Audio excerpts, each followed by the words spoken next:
Nous, on va regarder la parole de Dieu en Matthieu 20. Donc, si vous avez une Bible, nous sommes aujourd'hui en Matthieu 20. Aujourd'hui, nous prenons une toute petite pause dans notre série. Depuis plusieurs semaines, quelques mois, on est dans le petit livre d'Amos, notre série simple. Aujourd'hui, on va prendre une pause. Ironiquement, la raison pour laquelle on prendra cette petite pause est pour une simple révision. Donc, j'ai dû ajouter le mot simple dans cette phrase pour vous.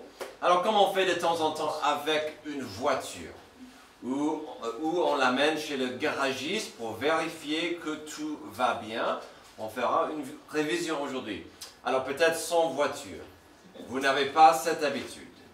La même chose est en jeu avec une révision, si vous voulez, chez le médecin.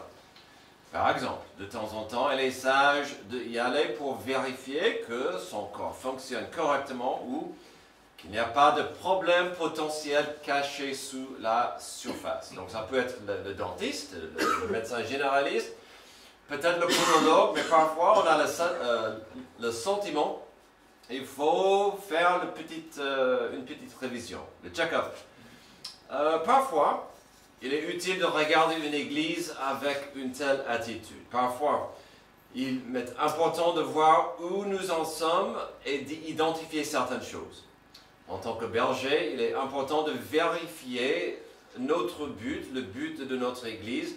Alors quand je dis ça, je veux dire notre but général, mais aussi le but que nous allons voir. Pourquoi cette église existe?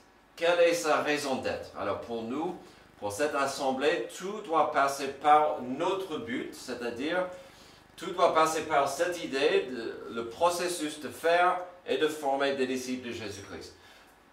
Toutes nos activités doivent passer par ce filtre. Est-ce que cette activité pourrait nous aider pour moi d'être plus comme Jésus? Et est-ce que je peux amener quelqu'un avec moi? Est-ce que je peux m'investir dans la vie de quelqu'un d'autre pour que lui aussi soit avec moi sur le chemin de devenir un disciple? Le but de notre Église est central. Le but est simple, j'espère, à comprendre. En même temps, ça veut dire que tout de suite, que cette Église ne sera pas pour tout le monde.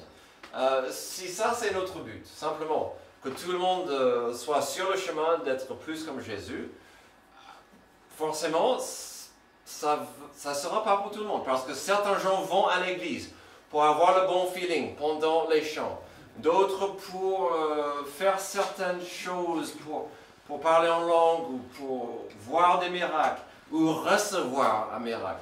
D'autres doivent écouter la prédication, et sinon la semaine est fichue.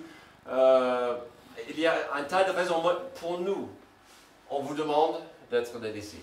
Et donc, forcément, ce n'est pas pour tout le monde, parce qu'on sait bien qu'il s'agit d'un peu parfois de service, beaucoup d'amour, de fidélité, beaucoup de choses qui nous demandent un investissement. Un but doit avoir des poteaux. Notre poteau le plus important, bien sûr, c'est l'amour au carré. Ce poteau est attaché aux deux autres. L'amour au carré parce que c'est le commandement le plus important. Jésus l'a dit. Il n'y a pas un commandement plus important que d'aimer Dieu profondément et que d'aimer ton prochain pratiquement. Donc ça, c'est le plus important. Sans l'amour au carré, on aura du mal à rester fidèle à Dieu et à son Église. Ou même chose avec le service. Je me souviens quand on a fait plusieurs semaines, plusieurs mois pour regarder le but. J'étais frappé combien du service au carré est lié à l'amour. On avait, heureusement, c'est beau que les deux valeurs sont interchangeables. Et donc, on a ces trois poteaux. Si on vous parle dernièrement du service, service au carré, service à Dieu, service dans l'Église, c'est parce qu'à la fois l'Église, qui est le corps de Christ, a besoin des serviteurs qui travaillent pour des bonnes raisons, mais aussi à la fois, il vous serait difficile de grandir spirituellement ou de vivre pleinement une vie de disciple si vous comprenez mal l'importance de servir. C'est pourquoi on vous demande de penser au service. Parce que vous aurez du mal à avancer si vous êtes que dans la chaise. Chaque dimanche, vous écoutez. Comme Xavier a dit tout à l'heure, en Romains 12, il y a tellement de verbes d'action qu'on ne peut pas rester juste comme une éponge. Il faut quand même agir.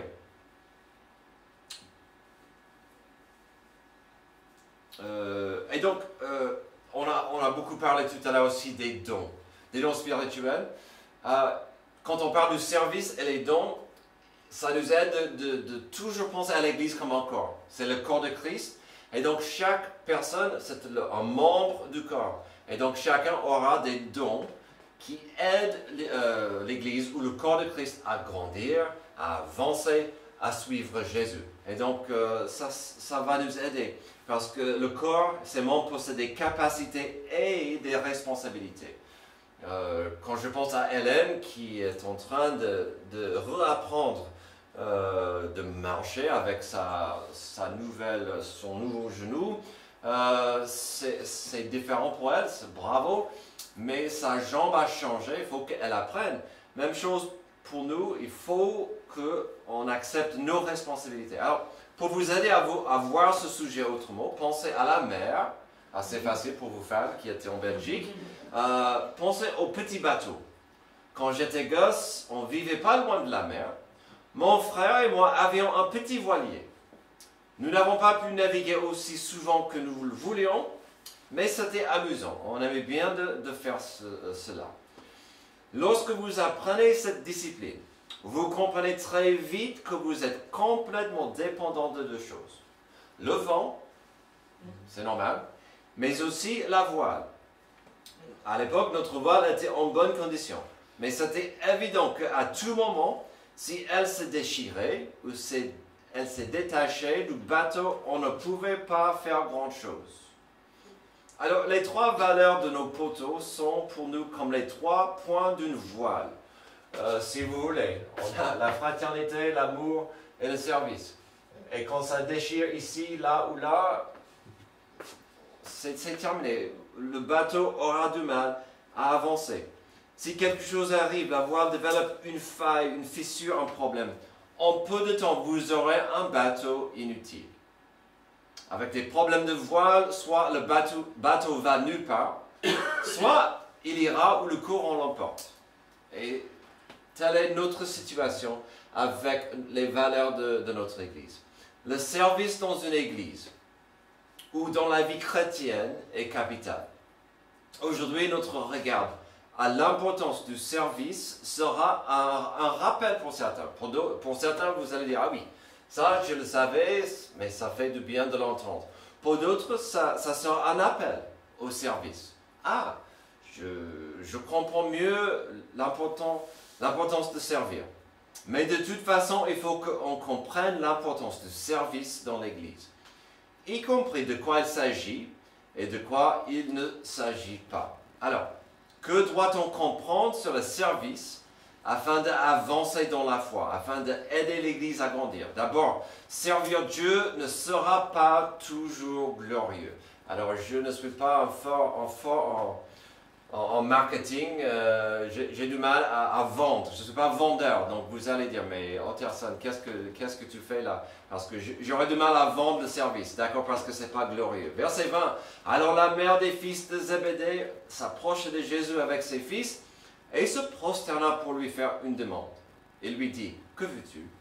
Ordonne, lui dit-elle, que dans ton royaume mes deux fils, que voici, soient assis l'un à ta droite et l'autre à ta gauche. Je ne demande pas grand-chose, Jésus, mais que mes fils soient à gauche et à droite dans ton royaume. C'est peu de choses. Houston, nous avons un problème.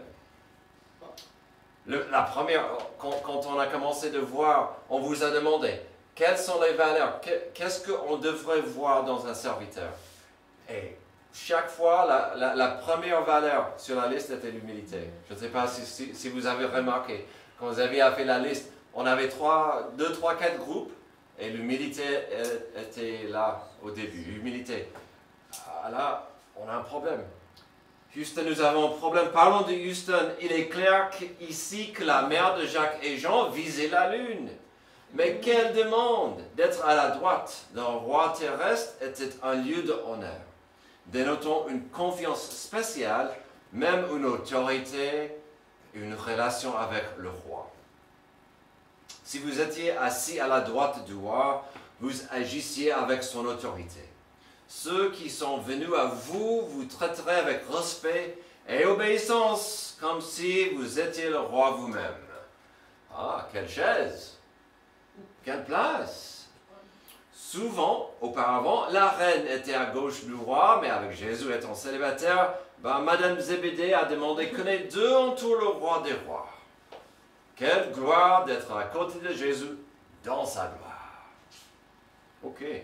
Ah, mais il y a un problème. Plusieurs en fait. Continuons et on va les voir. Verset 22. Jésus répondit, « Vous ne savez pas ce que vous demandez.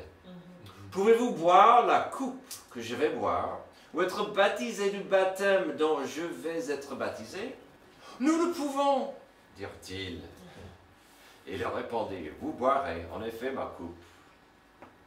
Donc tout de suite, on peut constater que des gens autour de Jésus rataient complètement la signification spirituelle de sa présence. Car sans trop de réflexion, ils ont répondu, oui, on peut boire la coupe, on peut boire. Donne-nous la coupe, c'est pas un problème.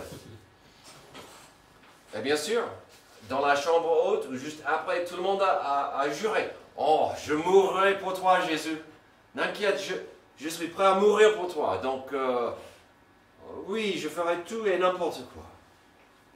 Dans leur défense, au chapitre précédent, Jésus a annoncé que ses disciples allaient régner avec lui dans son royaume à venir. Et si ces deux frères, ou les deux hommes et comme moi, parfois j'entends ce que je veux. Ne dis pas Annie. Mais j'entends ce que je veux et ils ont entendu, vous allez régner avec moi un jour. Ok, on est prêt, allons-y. Ils ont raté complètement le côté spirituel. Mais aussi, ils ont raté tout ce que Jésus a fait pendant son ministère. C'était de servir. Servir et de servir. Et ils commencent à en avoir marre. Où est la gloire, Jésus? On est prêt pour la gloire. Je sais que ça arrive, mais on est là pour toi, quand la gloire arrive. Et donc une graine a été plantée dans leurs esprits, ils pensaient à la gloire, au royaume à venir, mais aussi dans le même chapitre, même le passage juste avant le nôtre, Jésus a prophétisé sa souffrance et sa mort. Et donc, ils ont sauté. Ah, on ne veut pas entendre ça. Est-ce que tu peux rembobiner à la gloire parce que je ne veux pas parler de la souffrance. Donc la question s'impose. Quelle est la coupe à laquelle ils pensaient et quelle est la coupe à laquelle Jésus parlait? Dans la culture juive, on peut le voir, on peut le constater. Dans l'Ancien Testament, souvent, on parlait de partager la coupe. Donc ça pouvait être plusieurs choses, mais c'était fort. C'était la coupe de la gloire, la coupe de la puissance. Parfois, c'était la coupe de la souffrance. Il y avait plusieurs coupes où on pouvait partager avec le héros. Et là, les disciples présumaient que c'est la coupe de gloire. Mais Jésus voulait qu'ils comprennent, ce n'est pas la coupe de gloire, pas tout de suite. Ça sera une coupe de souffrance que vous devez partager avec moi. Déjà, cette histoire nous rappelle de la nature humaine. Les frères ont oublié des héros de la foi comme Moïse, comme Élie, comme Joseph, comme le roi David. À mon avis, des gens qui méritaient mieux que eux d'être à côté de Jésus dans son royaume. Mais aussi, toutes ces personnes ont beaucoup souffert. Ces gens ont souffert à un moment donné pour Dieu. Et on arrive à ce stade pour dire, est-ce que les disciples ont souffert jusqu'ici? Pas vraiment. Ils n'ont pas souffert, ils ont servi, ils ont marché beaucoup de kilomètres, ils ont fait des choses pour Jésus. Mais est-ce qu'ils ont souffert? Non, pas encore. Pas encore. Ils n'ont pas encore souffert comme Moïse, comme Élie, comme Joseph, comme David, qui a tant souffert. Ils n'ont pas compris l'importance d'être disponible et humble. Étant des disciples. Et maintenant, on revient à cette idée capitale. Quel est un disciple? C'est quoi un disciple? C'est quelqu'un qui va suivre le maître dans les hauts et les bas, dans la souffrance et dans la gloire. Un disciple va suivre et apprendre de son maître, Jésus. Alors, quelqu'un qui apprend de son maître, pas quelqu'un qui va entrer dans sa gloire. Un disciple doit suivre celui qui mérite la gloire, pas prendre de sa gloire. Et Jésus va en revenir. Mais continuons avec l'humilité de Jésus. Mais quant à être assis à ma droite et à ma gauche, cela ne dépend pas de moi et ne sera donné que à ceux pour qui mon Père l'a préparé. Qui peut savoir qui sera à côté de Jésus? Je n'ai aucune idée, moi. Ça ne sera pas moi. Et franchement, Jacques et Jean ont assisté à la transfiguration avec Pierre. Ça pourrait être eux. Beaucoup de gens pensent que cet honneur d'être assis à côté de Jésus sera réservé à Élie et Moïse, eux aussi qui étaient à la transfiguration. Franchement, on ne sait pas, et franchement, ce n'est pas important. Quand vous comprenez l'importance du vrai service, c'est pour glorifier le Maître. Le service pour Dieu n'implique pas forcément la gloire. Ça va venir, ça arrivera, mais pas tout de suite, pas tout le temps. C'est cela que Jésus est en train de leur dire. Un disciple, un serviteur aura des coupes à boire, mais ne pensez pas que la coupe sera toujours une coupe glorieuse. Deuxième, servir Dieu ne sera pas toujours grandiose. Verset 24. Après avoir entendu cela, les 10 autres furent indignés contre les deux frères. Comment osent-ils? Jésus les appela et leur dit, vous savez que les chefs des nations dominent sur elles et que les grands les tiennent sous leur pouvoir. Ce ne sera pas le cas au milieu de vous, mais si quelqu'un veut être grand parmi vous, il sera votre serviteur. Et si quelqu'un veut être le premier parmi vous, qu'il soit votre esclave. Grandiose. Servir Dieu ne sera pas toujours grandiose. Grandiose veut dire qui frappe, impressionne par son caractère de grandeur, son aspect majestueux, comme le Paris Saint-Germain. Quelle gloire! Oh, le pauvre Mbappé. Oh, pas de gloire aujourd'hui pour lui, mais c'est pas grave. Il est content pour ses anciens coéquipiers, c'est important. Mais ce qui est grandiose, ça saute aux yeux, c'est magnifique. Le verset 24 ajoute quelques épices dans la recette. À ce stade, Jacques et Jean semblaient plus proches à Jésus que certains. Ce n'était pas un secret. Ils étaient plus évidents, plus vocaux, plus intimes, toujours à côté de Jésus. Alors, il était une chose de voir des frères toujours à côté de Jésus, sur les chemins d'Israël, mais là, il y avait vraiment une jalousie profonde qui s'annonce. C'est une chose d'être juste à côté, mais ils sont allés trop loin. De dire, ah, Jésus, on aimerait bien avoir plus de gloire, d'être plus grand quand le moment sera venu. Mais regardons ce que Jésus va faire. Il va annoncer vite une réunion de personnel, un staff meeting d'urgence. Et qu'est-ce qu'il dira? Verset 25, Jésus les appela et leur dit, vous savez que les chefs des nations dominent sur elles et que les grands les tiennent sous leur pouvoir. Ce ne sera pas le cas au milieu de vous. Arrêtez ça. Tout de suite il dit, ça ne sera pas le cas. Mais si quelqu'un veut être grand parmi vous, il sera votre serviteur.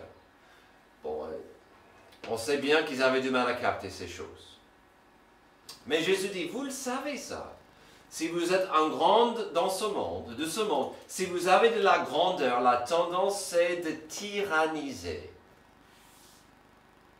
La tendance naturelle c'est d'imposer.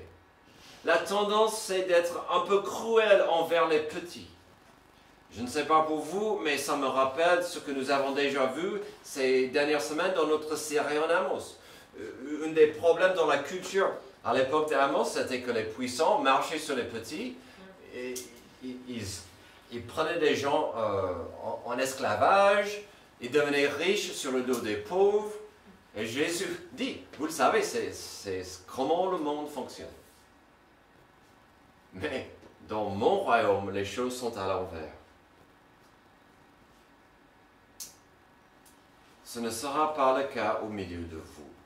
Déjà, la première moitié du verset est parfois un peu oubliée. Ça ne sera pas le cas au milieu de vous.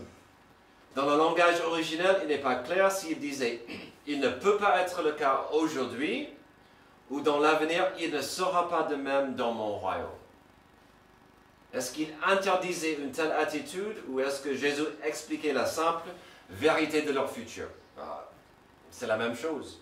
Il faut arrêter, il faut changer votre attitude, votre compréhension sur ce qui est grand et majestueux. Peu importe, leur attitude était pourrie et Jésus devait dire, voici comment le monde charnel fonctionne et vous devez être différents. Vous devez être différents. Comment? C'est là dans notre passage. Ce n'est pas facile à absorber, mais Jésus en était clair. Verset 27. Si quelqu'un veut être le premier parmi vous, qu'il soit votre esclave, que vous soyez des serviteurs. Verset 26-27. Servez les autres et vous allez avancer dans mon royaume. Soyez prêts à être un esclave et vous pouvez avancer dans mon royaume. Mais quiconque veut être grand parmi vous, qu'il soit votre serviteur. Ça, c'est la sagesse folle de Dieu. Tu veux être grand, sois petit. Tu veux de la grandeur, commence à servir. Si je veux être grand dans le monde, il faut bien marcher sur les gens ou griller les feux. Mais si je veux être grand dans l'Église, il faut que je commence à vous servir. Ce deuxième point explique que le service pour Dieu n'implique pas forcément la grandeur. Finalement, ça dépend dans quel monde vous voulez être grand. Si vous voulez être grand dans ce monde, sortez, oubliez la Bible et faites en sorte que vous soyez plus fort, plus grand, plus méchant, plus cruel, plus ambitieux que les autres. Si vous voulez être plus grand dans le royaume de Dieu, dans l'Église, pensez à la grandeur de Dieu, à combien il nous aime, il nous a bénis, être dans la reconnaissance. Servir Dieu ne sera pas toujours glorieux. Servir Dieu n'est pas toujours grandiose. Alors certains penseront ou diront, où sont les bienfaits? Qu'est-ce que j'y gagne moi? Je vous ai dit, je ne suis pas un vendeur. Ce sont des bonnes questions et nous savons que la vie d'un disciple n'est pas pour tout le monde. Découvrons la dernière chose que Jésus voulait enseigner ici, car cela ajoutera à notre formule. Servir Dieu implique la générosité. Verset 28. C'est ainsi que le Fils de l'homme est venu, non pour être servi, mais pour servir et donner sa vie en rançon pour beaucoup. Tout à l'heure à 10 heures, la leçon parlait des dons. Si je me souviens bien et ma mémoire est mauvaise, la dernière chose sur la liste, c'était de donner, d'être généreux, de pouvoir donner. Et on a entendu, ce n'est pas que de l'argent.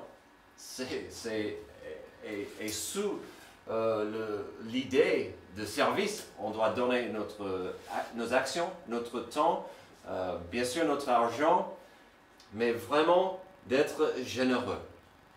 Si nos deux premiers points disaient que le service pour Dieu n'implique pas certaines choses, maintenant Jésus va expliquer. Et je me suis perdu.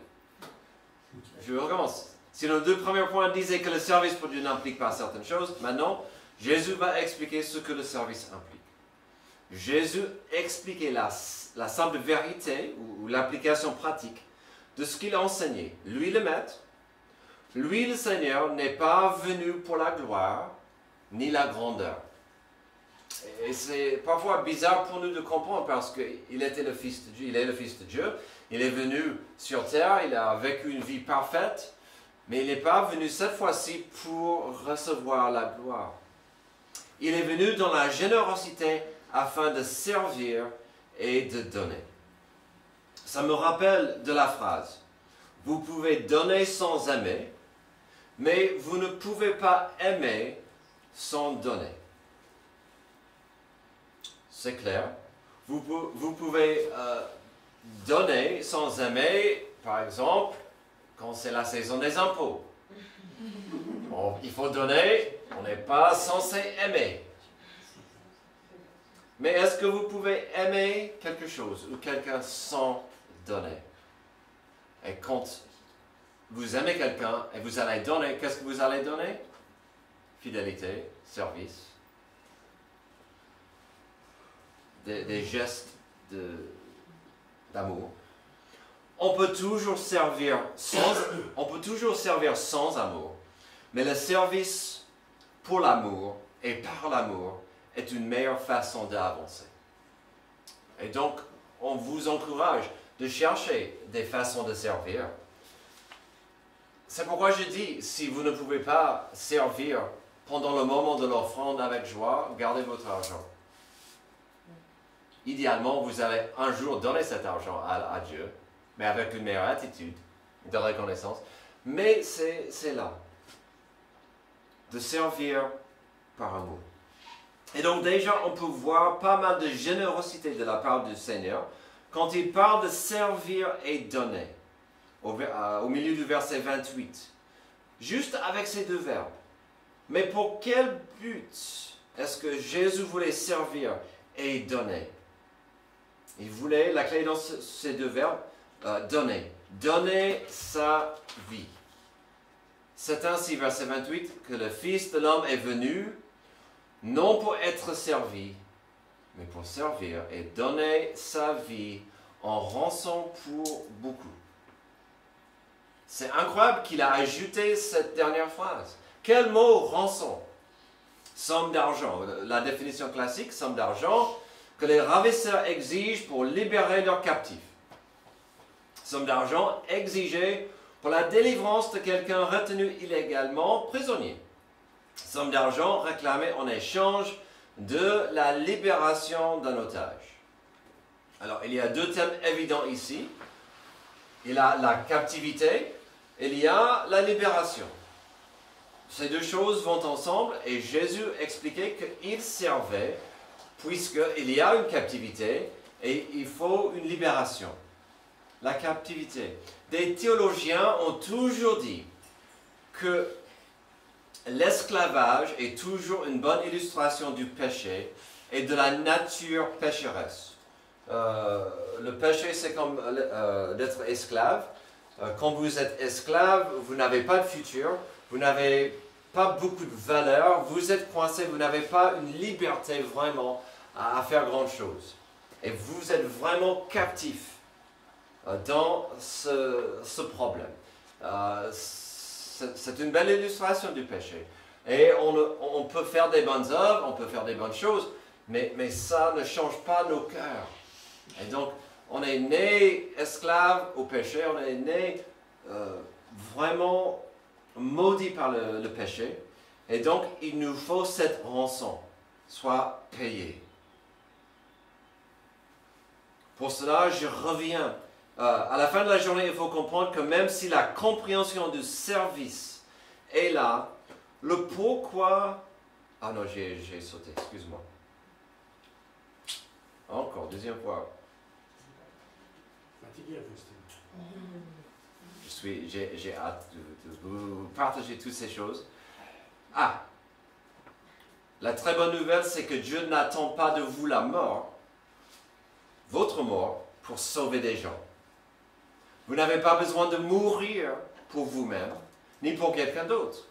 Son Fils l'a fait à notre place. C'est pourquoi il devient plus naturel, plus normal de vouloir servir Dieu dans la générosité, parce qu'on le fait par l'amour et la reconnaissance. Parce qu'il est mort à notre place.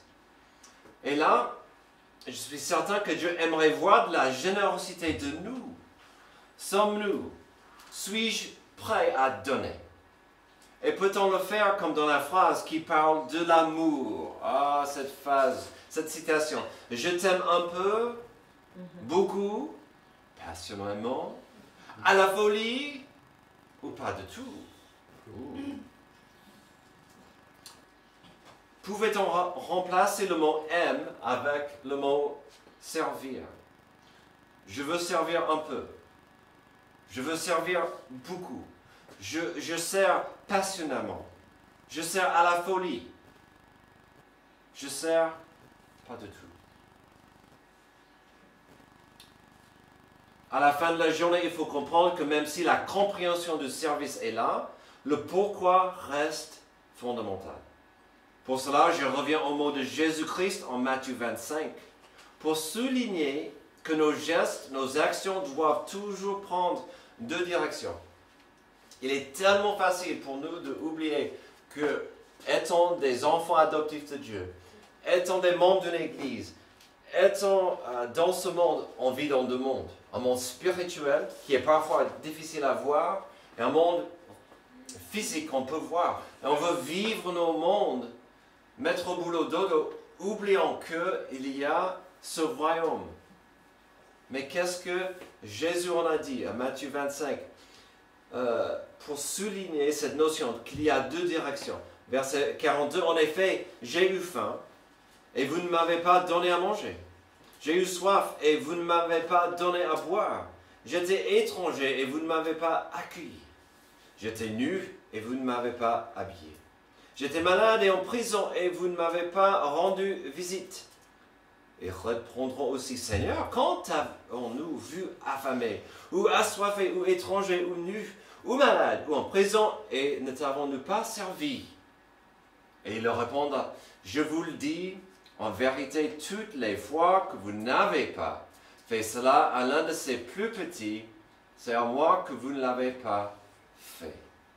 Et ils iront à la peine éternelle, tandis que les justes iront à la vie éternelle. Toutes ces actions se résument bien dans le mot « servir » à la fin du verset 44. Quand on n'a pas servi, et Jésus dit, c'est simple, si vous n'êtes pas prêt à servir quelqu'un qui semble petit, vous ne m'avez pas servi. Oh, ça change. Ou, comme l'apôtre Paul l'a exprimé plus tard en Colossiens 3, c'est la même chose. Tout ce que vous faites, faites-le de tout votre cœur, comme pour le Seigneur, et non pour des hommes, sachant que vous recevrez du Seigneur un héritage pour récompense. En effet, le Seigneur que vous servez, c'est Christ. Mais celui qui agit injustement recevra le salaire de son injustice, et il n'y a pas de favoritisme. Alors, il n'y a pas de problème. Comme on fait souvent, on prend ce petit passage, souvent pour parler de l'importance d'une bonne attitude pour servir Christ et pour servir son prochain. On va citer ce verset souvent pour vous encourager de prendre un balai ou de faire quelque chose pour l'Église, de servir dans la crèche. Mais parfois, on oublie le contexte. Est-ce que vous vous souvenez à qui Paul s'adressait dans ce passage? Le contexte précis, c'était Paul qui s'adressait aux esclaves. Ça change un peu. Ça change. Tout ce que vous faites, faites-le de tout votre cœur comme pour le Seigneur et non pour les hommes, sachant que vous recevrez du Seigneur un héritage pour récompense. Il disait ça aux esclaves, qui n'avaient pas, entre guillemets, un futur, qui gagnaient pas un salaire, une belle vie. Il disait, faites votre mieux, comme si Jésus, comme vous bossez pour Jésus-Christ. Aujourd'hui, nous avons vu l'importance de comprendre que la valeur et la beauté du service au carré impliquent qu'on ne va pas chercher la gloire, ni la grandeur, car ces choses appartiennent à Jésus-Christ. Et c'est là la différence. Quand on veut servir celui qui est déjà grand, déjà glorieux. Je ne veux pas avoir sa gloire. Si vous pouvez servir sans vouloir la gloire, ça va aider. mais dans la générosité. Ne pourrais-je pas servir le Maître pour sa gloire, parce qu'il est grand, mais aussi par reconnaissance et par amour, sachant que mon service dans l'Église, c'est du service dans le royaume de Dieu. Au début du message, j'utilisais des images d'un voilier, d'une voile pour vous aider à comprendre l'importance du service dans l'Église. Mais pour terminer, pensez aux voitures exotiques, des voitures de sport. Elles sont belles, magnifiques, et elles font rêver pour certains. Quand on voit les Ferrari, oh, Lamborghini, magnifique, ça fait rêver, des vitesses incroyables. Mais avec toute cette beauté et cette puissance et des capacités à rouler dans des vitesses presque impossibles, n'oubliez jamais qu'une telle voiture ne vaut pas grand-chose sans des pneus. Des pneus. Fait un caoutchouc. C'est dur, c'est moche. Ces objets deviennent sales très très vite. Ils deviennent très chauds. Ils ne sont pas du tout beaux à voir. Ces objets sont en contact avec le sol, toujours mis sous pression, qui doivent subir des températures infernales. Oui, une telle voiture peut aider un pilote d'avoir une gloire immense et une grandeur importante. Mais tout cela restera impossible sans tous les 4 pneus qui travaillent ensemble, en équipe pour un seul but. Et donc une église est comme ça. Il faut du service de tout le monde. Le pasteur doit servir. Tout le monde doit servir. Ensemble, en unité. Parfois avec des choses qui ne sont pas glorieuses. Mais c'est pour rendre gloire à notre Dieu. Pour aider son corps, l'Église et son corps, à avancer et prier. Prions. Merci Dieu pour ce rappel de ce qui est vraiment important. Le service, c'est pour toi. On doit te servir avec nos cœurs ouverts à ta gloire, à ta grandeur, pour voir ton plan qui avance, pour voir d'autres personnes viennent à toi. Guide-nous, aide-nous à être prêts, à être humbles, prêts à servir, puisque tu mérites notre service. Aide-nous à servir les uns et les autres aussi, parce que c'est la meilleure façon de montrer son amour, notre amour pour ton corps. Aide-nous à comprendre le service que tu nous as montré quand tu étais sur terre. C'est dans le nom de Jésus, notre Sauveur, que j'ai prié. Amen. Je vous invite à vous lever et chanter notre dernier chant.